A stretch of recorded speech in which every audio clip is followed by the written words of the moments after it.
Hi, how you doing? This is the Gamertron, and welcome back to the Gamertron Show. And welcome back to yet another Top 5. Now, when it comes to video games and personal taste and preference, we all have those little things. You know, those kind of things that aren't all that important in the grand scheme of the game, but the addition of them just adds so much more to us. And so, allow me to get right into it. These are my top 5 little things about video games that I love.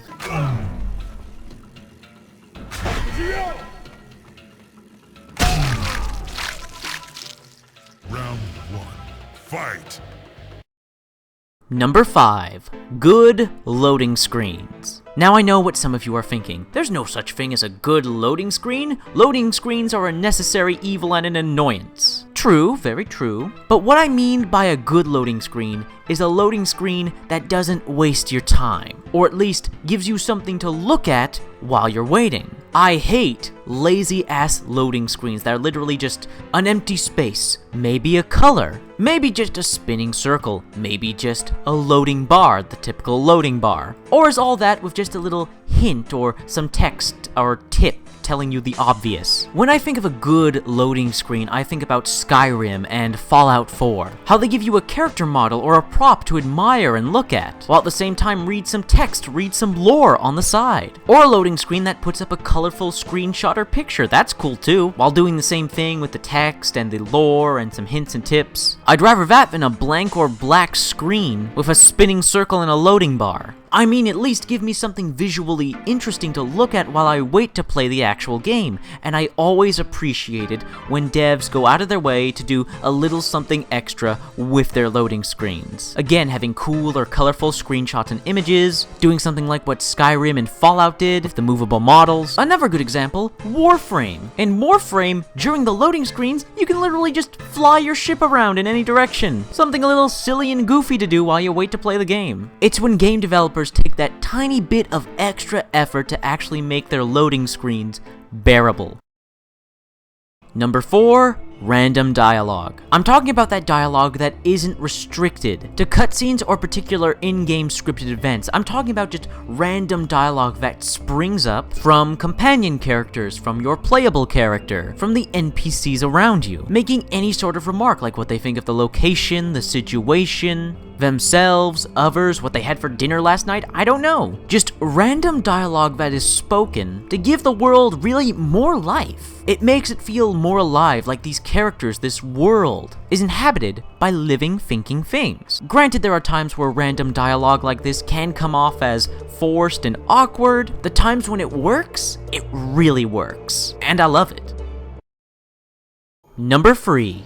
Detail. With graphics engines nowadays, it's up to the developers to decide how much extra detail they want to put into everything, whether it be the characters, the items, or the environment. So I have enormous respect and appreciation for developers that go out of their way to put little tiny touches on everything. Especially when they don't need to. Because again, with graphics engines nowadays, almost everything just looks good the way it is. They don't need to put in that extra detail. They don't need to put those little curves or scratches on a sword. They don't need to add those extra parts, nuts and bolts as it were, to guns and other sorts of weapons. They don't need to put a spider web in that corner. They don't need to put moss on that tree. They don't need to put a puddle here and there. They don't need you to see your footprints when you walk through sand or snow, but there are game devs out there who do that, who do put in that extra effort. That extra little detail that when it all builds up, adds so much more immersion to the world of that video game, and I can't help but adore that. Number 2. Lighting. I know this can kind of be accumulated and combined with number 3, detail, but I think lighting is so important. When it comes to certain games, I almost separate it from that detail aspect. Because actually, quite frankly, lighting is its own beast altogether. And what I love about certain games is when they take the time to put the extra effort into the lighting. I can't tell you how many video games I have played where I had to play a night level or a level that was in the dark, and I couldn't see jack shit. What I love is when devs are able to take those levels, those environments that take place at night in the dark, and still find a way for, well, you know, to actually see stuff, to see the detail in the models, in the characters, in the environments, and have lighting in there that adds actual color and not just, you know, that dark, desaturated look that being in the dark creates. I honestly believe that making a game look good and show ample amount of detail in the dark to be a difficult task. So when devs actually find creative ways for levels to be colorful and packed with detail even in the dark due to well-placed lighting, I can't help but applaud them for it. And the number one little thing I love from video games is reloading animations. Yes, I'm serious. Reloading animations. Reloading your gun, weapon, whatever. I can't help it. I can't help it. I'm a sucker for animations of any kind. Reload animations just happen to be my favorite. I love seeing your playable character take apart and interact in a variety of ways the weapon you are holding. It makes the character feel alive and the weapon all the more real, when they're doing more with the weapon than just holding it and shooting it. And I love when they get creative with the reload animations, having you remove the clip in a variety of ways, cock the gun in a variety of ways, at times even get to see the individual ammunition, hear all the little sound effects that go in to reloading the gun, moving it around, taking out the clip, putting in the new animation, cocking it, just oh, it looks and sounds so cool, so good. I can't 100 exactly precisely explain why I love reloading animations in video games. I just do. So let me list off some video games that I love the reload animations of.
And that's been a video. I hope you liked the video. If you did indeed like the video in any way, shape, or form, please hit the like button. Hitting the like button helps you, helps me, helps everybody involved with the video. If you hit the like button, please leave a comment. What are your thoughts, feelings, and opinions on my favorite little things I love from video games? What are your 5 favorite things you love from video games? Let me know in the comment section below. I love reading comments. I get nearly enough comments. Please leave a comment. And finally, I am the Gamertron. I love video games. I love talking about video games. If that's something that interests you, maybe consider supporting my channel by subscribing to me. Anyways, guys, this has been a video, and I will see you guys later.